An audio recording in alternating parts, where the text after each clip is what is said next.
Hi, welcome to Life in a Bottle, Season 1, Episode 2. We're here today to talk about this lovely Rioja.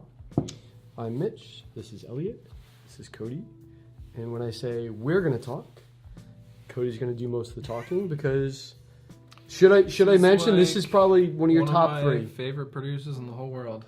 Fantastic. So, who is the producer?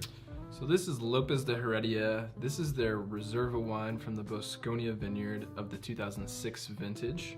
Okay, so let me pause there for a second. We're in Spain, right? Just so we break it down. Yeah. We're in Spain. We're in the Rioja. We're in the section of Rioja Called Rioja Alta, and specifically in the village of Aro, which is the epicenter of Rioja, where a bunch of very important producers are stationed, including people like Muga, La Rioja Alta, and Lopez De Heredia. Cune too. Cune. Yeah, can't forget Cune. Yeah. I like that. Great old guard. Good ones.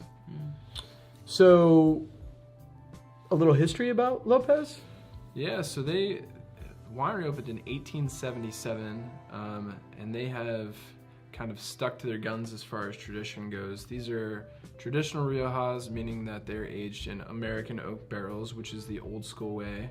And it's a long barrel aging, a long bottle aging. So the wines come to market already mature and all ready to drink, which is kind of nice to be able to, walk into Anconas and purchase a bottle of wine for an accessible price, and it already has 13 years of age on it. It's a pretty sweet deal. So what grapes? So I know Rioja, mostly Tempranillo, but This is about 80% Tempranillo, 15% Garnacha, and then just a touch each of Mazuelo and Graciano, which are sort of local specialties. And aged in American oak barrels from the Appalachian Mountains, which is what they've always done. There's a Cooper Gin house, they make their own barrels, and oftentimes it's not new oak barrels, but they're just replacing the barrels one stave at a time. So maintaining their barrels. It's a labor of love right there. Yeah. it is. Well, let's These talk guys about the are wine. legit. First off, the aroma is, It's powerful. I could smell it before I even brought it. Yeah. Beautiful. And the color is really interesting. It's got a bit of garnet to it, like a little bit of brick happening. Yep. Yeah, a little bricking around the edges. You can see just from looking at the wine that's already begun to age a little bit. But this wine still has a very long life ahead of it. So if I was to pick one word just off the nose, and it's not going to be aroma specific, it's just there's a complexity to it that is. Complexity, for me it's complexity, it's earthy. You get little notes of mushrooms and truffles, pine needles, I said before. But I still get this little, this little bit of like almost fresh cherry in there as well. Very fresh cherry. The wine is beginning to go tertiary, but it still has like some really nice primary fruit flavors. It's not all dried cherries, although there's some of that. Yeah, there's beautiful layers in here. All kinds of leather, say like dried out leather, cracked leather, antique books, like really old, library books. It has like a grandma's house smell between like almost a light floral, but It tastes much better than any of those I'm words so might sorry. Okay. In the best way possible. Yeah. Yes, It like tastes like your grandma's house. with like spiced cookies in the Oh, oven. there you go, and yeah. lilacs on the windowsill, and like, there's a lot happening, but it all smells delicious. I could smell this wine all day.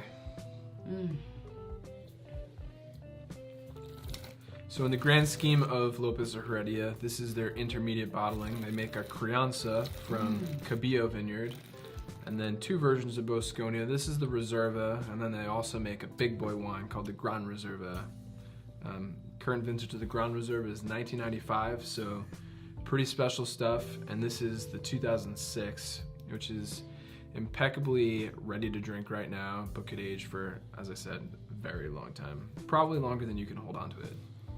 Alcohol is 13.5, so it's relatively light. You feel that lightness, but it has this wonderful aged wine flavor. Yes. Like that, like you said, it's starting to go a little tertiary, so there's a complexity to it.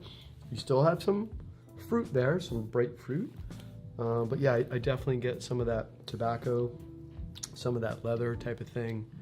Yeah. Dill coconuts, and vanilla.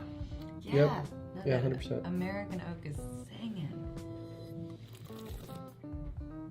What do you think we'd pair with this? I mean, honestly, I think it could stand up to something like a cassoulet that's got a lot of richness to it, and even like an herby crust would kind of complement some of the herby flavors in this. What do you think? Maria Jose always says it's made for lamb. Yeah. I could see that. And with Easter coming up, just saying. It's Might wanna killer plan ahead. killer Easter wine. I'm thinking for whatever reason, oil cured black olives. For sure. And tapas in general, all your sort of red meat, dark flavor tapas. Or a rainy afternoon where you just want to get a little introspective. Yeah, I think it would probably pair great with a blanket and a good book. Yeah. Right. Yeah. And on that note, cheers. Cheers.